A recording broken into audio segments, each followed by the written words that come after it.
Здравствуйте, дорогие друзья! Я рада вас приветствовать на моем канале. Сегодня в данном видео я готовлю роскошнейший, просто бомбически вкусный бисквит без муки и глютена Stracciatella. Готовить я его буду именно в этом видео, потому что мне нужно будет для следующего торта такой бисквит с шоколадной крошкой. Но в процессе видео я расскажу, как его приготовить и без шоколадной крошки. Но с шоколадной крошкой это просто незабываемо вкусное изделие получается. Все подробно расскажу и покажу, чтобы все у всех получилось. Бисквит получается необыкновенно сочным, влажным, идеально разрезается на коржи. Расскажу, как правильно его выпекать, чтобы у всех сразу все получилось. Итак, для двух бисквитов по 20 сантиметров в диаметре я разделяю 8 яиц на желтки и белки. Желтки я пока что отставлю в сторону, накрою их сейчас крышечкой. Здесь у меня 120 грамм размягченного сливочного масла. Ставлю пока что в сторону.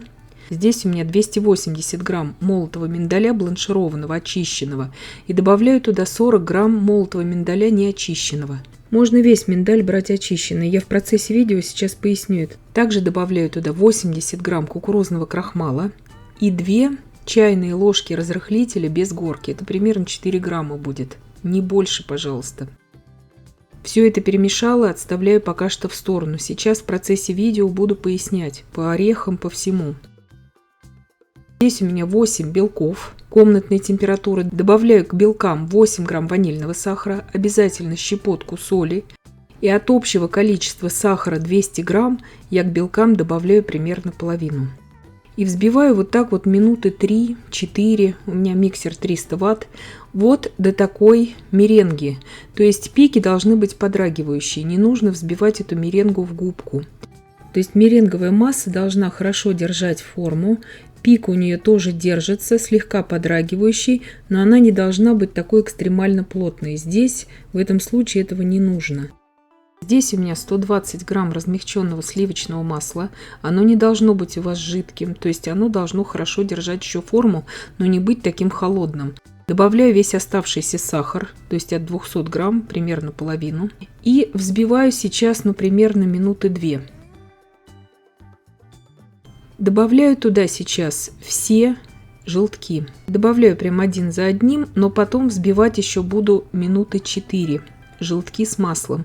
Вот для этого бисквита это очень важно, потому что чем лучше будет взбита до однородности вот эта масса, чтобы разошелся сахар, тем более качественными будут потом коржи. Вот эта текстура у коржей будет просто тогда идеальная. Все это, естественно, можно взбивать и в планетарном миксере.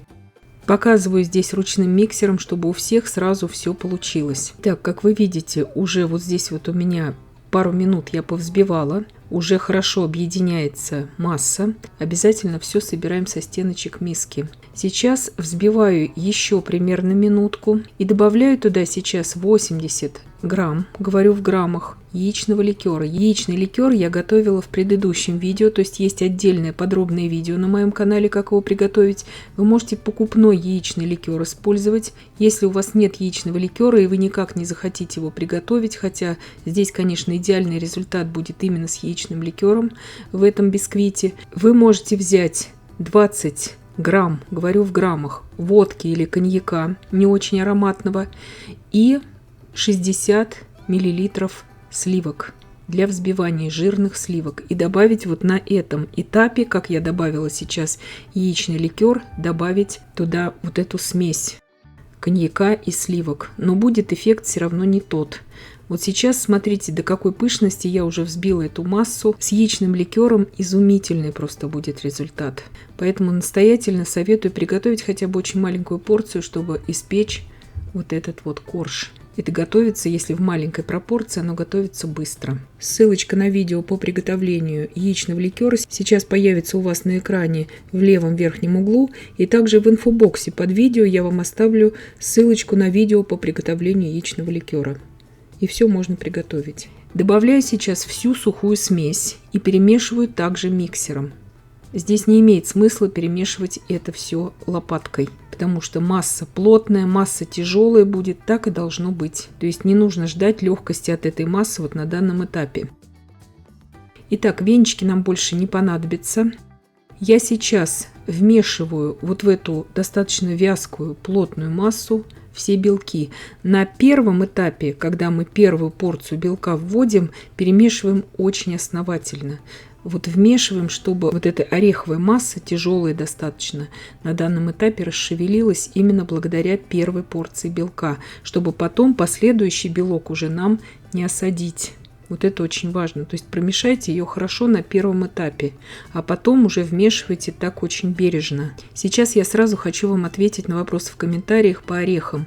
Конечно же, вместо миндаля вы здесь можете использовать любые другие орехи. Миндаль идеально просто подходит, потому что он нейтральный во вкусе. Первое, что я могу порекомендовать, это, конечно же, фундук вместо миндаля. И уже на третьем месте можно использовать вместо миндаля это грецкий орех. Потому что грецкий орех, он гораздо более такую жирную консистенцию имеет, и это может повлиять на качество коржей. Поэтому лучше используйте что-то более сухое.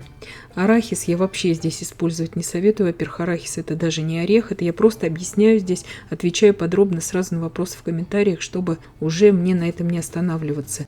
По поводу того, что я добавила 280 грамм здесь очищенного, то есть бланшированного миндаля, и 40 грамм я добавила неочищенного, вы можете полностью все добавлять очищенный миндаль. Миндаль у меня здесь очень такого грубого помола. Это ни в коем случае не миндальная мука. Это не подойдет ни в коем случае, допустим, для производства пирожных макарон. И я добавляю здесь небольшую часть неочищенного миндаля, грубого помола, именно для консистенции самого бисквита. Знаю уже из опыта, что так будет лучше. Тем более мы здесь будем добавлять шоколадную крошку. Сейчас я добавляю туда 100 грамм шоколадной крошки. В ней 32% какао-порошка. Шоколадная крошка у меня, естественно, покупная. Если у вас нет шоколадной крошки, но вы хотите ее использовать, я советую лучше взять уже капли шоколадные для запекания. Я не советую натирать туда шоколад, потому что это будет смотреться очень хаотично. Пропорции, если выпекать без шоколадной крошки, я вам сейчас расскажу в процессе видео. Здесь у меня 2 кондитерских кольца.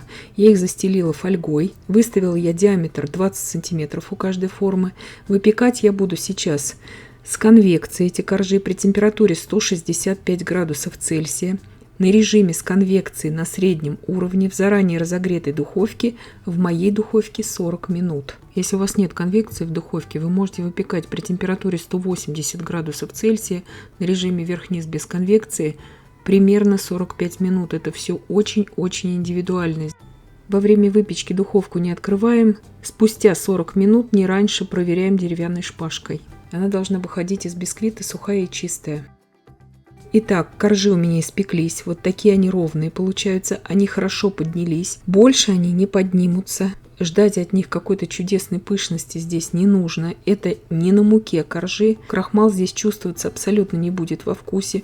Он дает влажность коржам. Если вам не принципиально важно, с глютеном эта выпечка, без глютена, вы можете абсолютно спокойно использовать пшеничную муку вместо крахмала здесь, в этом рецепте. Но крахмал даст вот эту именно влажность и такую более нежную текстуру коржей. Итак, я дала сейчас моим коржам полностью остыть в формах, потом убрала их на пару часов в холодильник. И вот теперь после холодильника видно, что формы холодные. Я их извлекаю из формы. Коржи очень нежные, обращаться с ними нужно крайне бережно. Сразу это говорю, потому что у нас здесь нет клейковины, у нас здесь нет пшеничной муки в этих коржах. В основном в тесте у нас орехи, но они воздушные, эти коржи получаются, и необыкновенно просто ароматные и вкусные. Нарезаю по обыкновению струной. Вы также можете нарезать эти коржи и ножом. Вот это спустя буквально пару часов проведения в холодильнике. Остыть ему нужно обязательно в холодильнике дать, чтобы стабилизировались коржи и чтобы у вас был очень красивый разрез. То есть, если вы хотите, чтобы ровно они выглядели, пожалуйста, убирайте в холодильник. Если вы захотите эти коржи испечь без шоколадной крошки, вместо 100 грамм шоколадной крошки вы можете сразу в момент взбивания добавить в тесто на 40 грамм сахара больше. То есть не 200 грамм, а 240 грамм сахара брать, и у вас все прекрасно получится. Я в следующем видео уже буду собирать торт с этими коржами, поэтому мне нужны были именно коржи вот такие с шоколадной крошкой. То есть это все на ваше усмотрение. Я вам здесь рассказала весь принцип, как их правильно приготовить. Шапочки я сейчас срезаю. Шапочка прекрасно срезается с коржа. Корж не деформируется при этом. Счищаем все, что осталось после шапочки, все эти крошки. Посмотрите, какие коржи, в них нету ни дырочек больших. Они идеально держат форму. Единственная просьба здесь, конечно же, обращаться с ними нужно очень бережно, с этими коржами. Шапочки можно, конечно же, и не срезать. Это я просто показываю, потому что мне нужно будет это для следующего видео. Уже чтобы не было шапочек, чтобы в разрезе все смотрелось очень достойно. Эти коржи, сразу отвечая на вопрос в комментариях, можно хранить пару дней в холодильнике, завернув их в пищевую пленку. И также можно замораживать на пару недель. Но нужно всегда помнить, что вот такие масляные бисквиты, какие бы они ни были, именно на масле они всегда при заморозке будут терять слегка свои вкусовые качества и свою ароматность. Вот так вот берем пластиковую доску, которая гибкая, и при помощи этой доски переносим их в стопочку, эти коржи. Ставим их в стопочку. И я надеюсь, что видео было полезным и познавательным. Подписывайтесь на мой канал, ставьте лайки, пишите комментарии. Я всем желаю больших успехов и до встречи в новых видео.